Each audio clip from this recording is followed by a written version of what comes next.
భారతదేశంలో అతి తెలివితేటలు ప్రదర్శించినటువంటి టర్కీకి ఆపరేషన్ సింధూర్ తర్వాత చెంప చెల్లుమనే పనిని మోడీ సర్కార్ చేసింది అన్నటువంటి విషయం తాజాగా ఇంటర్నేషనల్ మీడియా ప్రొజెక్ట్ చేస్తోంది.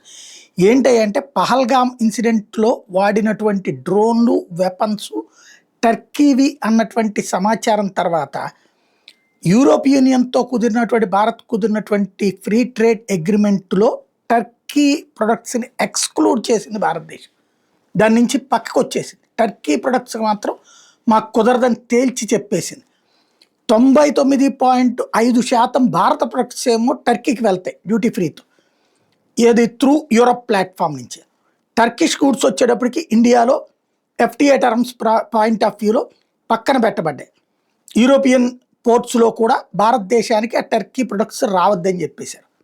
ఈ ఇంపాక్ట్ టర్కిష్ కంపెనీ సెలెబీ ఏవియేషన్కి ఈ విషయం అంగీకరించింది.